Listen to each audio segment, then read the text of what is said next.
नमस्कार, बहुत बहुत स्वागत है मेरे YouTube चैनल में आपका। आज हम 16 सोमवार के बारे में बात करेंगे कि 16 सोमवार किन किन को व्रत रखना चाहिए, ये कैसे कर सकते हैं, इसकी पूजा की तैयारी कैसे करनी चाहिए और इसकी उद्यापन विधि क्या है और इसको करने से क्या लाभ होता है। 16 सोमवार का व्रत ऐसा नहीं है कि केवल कुंवारी लड़कियां ही रखें अपने मनचाहे पति को प्राप्त करने के लिए। ये व्रत अपनी मन की इच्छा को पूरा करने के लिए कोई भी रख सकता है, चाहे वो बच्चा है, बड़ा है, स्त्री है, पुरुष है, हर कोई इस व्रत को कर सकता है क्योंकि ये मनवांछित फल देने वाला व्रत है।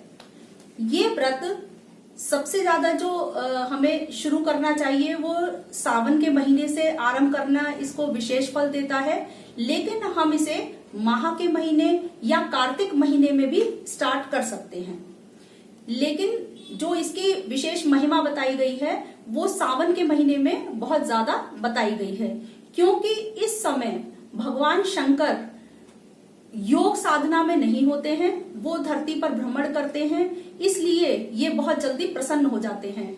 वैसे भी भोलेनाथ, इनका नाम इसीलिए पड़ा है शिव शंकर का क्योंकि ये बहुत भोले हैं और एक लोटा जल अर्पण करने से ही ये बहुत जल्दी प्रसन्न हो जाते हैं और अपने भक्तों को मनचाहा फल देने लगते हैं।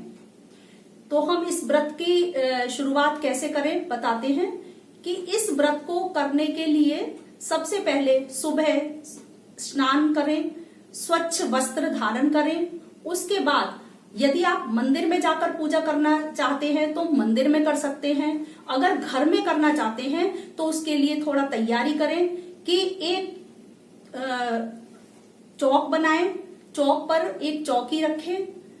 चौकी रखने के बाद उसके ऊपर सफेद कपड़ा बिछा सकते हैं क्योंकि सफेद कपड़ा अच्छा रहता है, क्योंकि सोमवार का जो चंद्रमा का वो है वो सफेद या आसमानी रंग अच्छा है और शंकर भगवान को सफेद कलर बहुत पसंद है, इसलिए सफेद रंग का कपड़ा बिछा दें।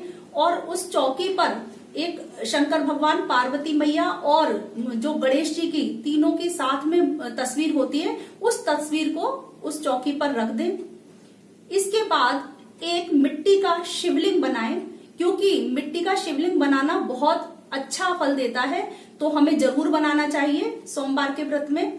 अगर हम नहीं बना सकते हैं तो मंदिर में जाके करें, लेकिन अगर घर में कर रहे हैं तो इसको बहुत अच्छा फल देता है शिव जी का वो शिवलिंग बनाना। तो उसमें क्या करना है, मिट्टी से आपको गमले में से कोई साफ जगह से मिट्टी ले लेनी है और एक अंगूठे के आकार का शिवलिंग तैयार करना है। इससे बड़ा नहीं करना है, बस केवल अंगूठे की आकृति का होना चाहिए।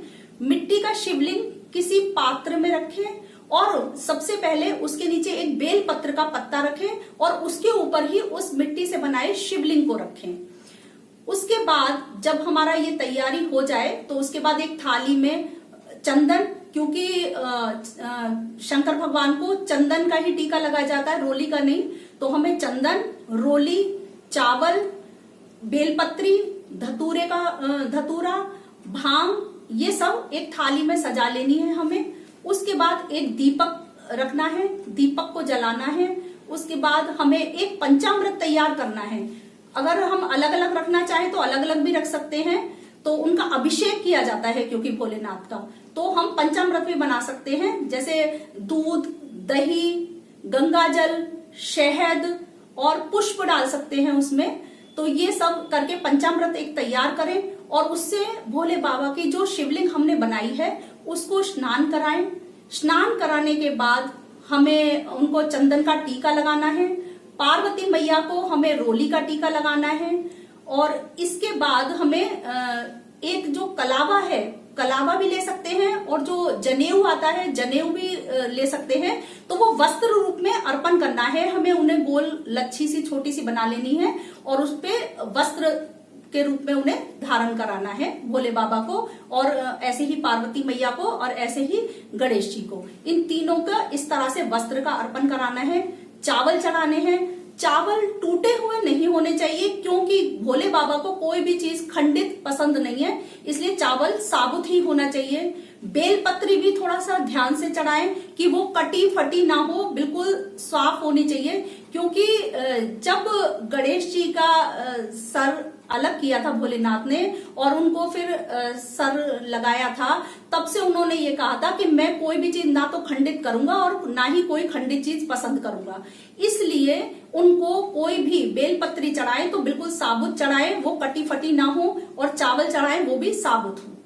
इस तरह से हमें 16 सोमवार की व्रत कथा भी होती है, उसकी बुक्स भी आती हैं, और उस बुक्स में से हम उस कथा को पढ़ सकते हैं।